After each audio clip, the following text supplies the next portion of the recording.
Wag na wag mo itong gagawin sa 2026, mamalasing ka. Lalong-lalo na kung kabilang ang animal sign mo sa mga mababanggit dito. At pangontra na kinakailangang meron ka para po malabanan nito ang kamalasan na dala po ng taong 2026. Mamaya po pag-usapan natin kung ano yung dahilan bakit ka mamalasin. Tingnan mo muna kung kabilang ba ang animal sign mo sa mga pupwedeng malasin sa Year of the Fire Horse ng 2026. Hindi lamang ito para sa inyo. Kung may membro ka ng pamilya na ganito rin ang animal sign, kinakailangan din nilang magdala ng pangontra at iwasan din nilang gawin ang mga bagay-bagay na ito na po pwedeng maging dahilan ng kanilang kamalasan.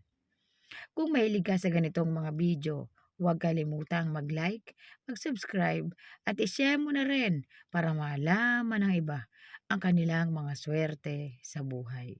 Sa lahat po ng subscribers ko, maraming salamat po sa inyo. Sa lahat ng bagong nag-subscribe, maraming salamat po. Kung kayo po ay may tanong, comment lamang po kayo sa baba.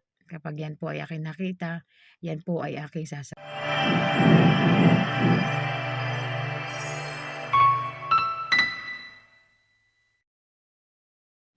Year of the Horse. Ikaw ang ruling sign ng taon. Ikaw ay maaaring maharap sa matinding pressure at maaaring magkaroon ng iba't ibang mood swings. Mahalaga ang paglalagay ng Tai Sui Black sa South 2 area ng tahanan o opisina mo bilang pangontra. Kinakailangan mong magdala ng Tai Sui card at magsuot ka ng piyaw bracelet at ang paglalagay po ng piyaw statue sa living room mo ay makakatulong din upang mabawasan nito ang matinding pressure at ang obstacles na maaaring maidulot nito sa iyo. Year of the Ox, ikaw ay conflict din ng Tai Sui sa 2026. Mahalaga rin ang paglalagay ng Tai Sui plaque sa South 2 ng tahanan mo at ang pagdadala ng Tai Sui card kasama po ng pagsusuot ng piyaw bracelet o ng mga pixie amulet. Ganon din po ang paglalagay ng piyaw statue sa living room, opisina o sa mismong South 2 area ng tahanan mo. Maaari itong magdulot ng tensyon sa iyong personal na relationship. Kaya't mahalaga po na magdala ka ng pangontra dahil bukod dyan, maaari pa itong magdulot ng iba't ibang kamalasan sa iyo. Year of the Rabbit. Gaano ka man kaswerte sa taon ng Fire Horse, ikaw ay conflict ng Tai Sui. Maaari itong makaapekto sa iyong mga plano at sa iyong finances. Kaya't bago pa ito mangyari, maglagay ka na ng Tai Sui plaque sa South 2 area ng tahanan mo, magdala ka ng Tai Sui card at magsuot ka ng piyaw bracelet o yung mga pixie bracelet.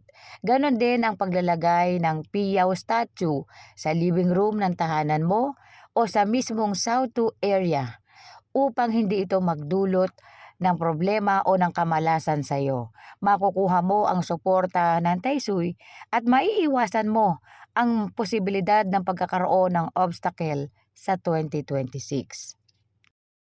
Year of the Rooster. Ikaw ay kabilang din sa mga animal sign na conflict ng Tai Sui. Dahil dito, maaari kang makaranas ng iba't ibang disruption sa taon ng 2026. Maaari ding magkaroon ng financial setbacks, kaya't mahalaga ang paglalagay ng pangontra.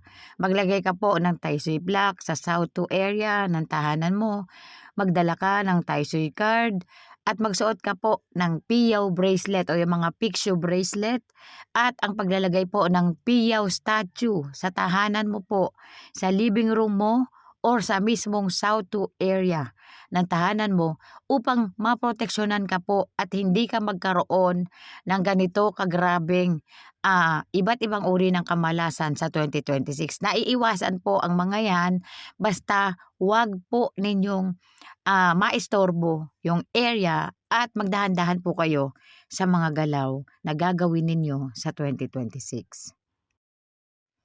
Year of the Rat. Ang rat ay isa sa mga animal sign na dapat mag-ingat at magdahan-dahan sa 2026. Maaari ka pong maharap sa iba't ibang uri ng obstacles o maaaring magkaroon ng biglaang pagbabago sa buhay kapag hindi ito nabantayan. Mahalaga po ang pangontra at kinakailangang iapis po ang taysui. Narito po ang pamamaraan para po magkaroon ka ng pangontra. Ang paglalagay po ng taysui plaque sa South 2 area, magsuot ka po ng taysui card, PO bracelet, at isuot mo rin yung animal allies mo po.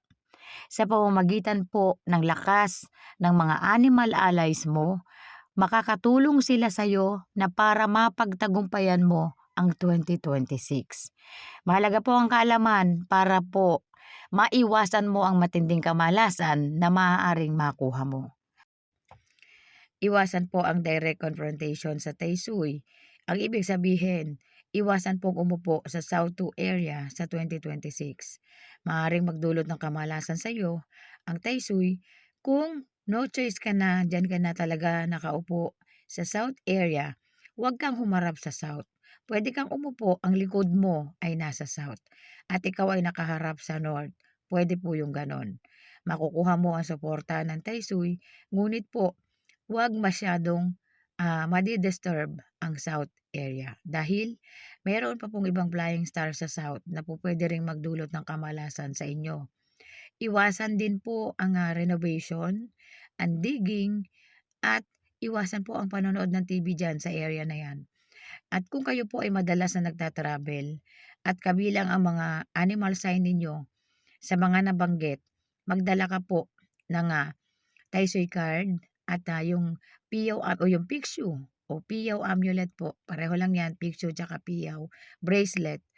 Suot mo po yan para sa safe travel po. At meron pa pong ibang mga protective amulets na po pwede mong gamitin lalo na kung madalas kang nagta-travel. Okay po, so palagi pong tatandaan, ang taysui po ay ruling sign ng taon. Ang maaaring magdulot ng kamalasan sa iyo kapag na-disrespect mo ito. Kaya dapat iwasan mo ang mga bagay-bagay na ito para hindi ka malasin at magdala ka po ng pangontra. Maraming salamat po sa panonood, sa lahat po ng subscribers ko. Thank you po. Kay Ma'am Yolanda po. Thank you, Ma'am. From Germany po. Simula pa po noong nagsisimula pa lang yung channel ko. Nanonood ka na po. Maraming salamat po sa suporta mo po. At yung mga subscribers ko na hindi talaga bumitaw sa channel ko. Thank you po sa inyong lahat. At yung mga bagong nag-subscribe po, thank you. Yung mga sumusuporta, nagsisend ng kanilang super thanks. Nag-join po sa group, thank you. Yung mga nagpa-reading po, thank you po sa inyo. At sa lahat-lahat po, thank you po sa inyong lahat. At kung kayo po ay may tanong, mag-comment lamang po kayo sa baba. Kapag yan po ay nabasa ko, yan po ay aking sasagutin mga madam, mga sir. Thank you po.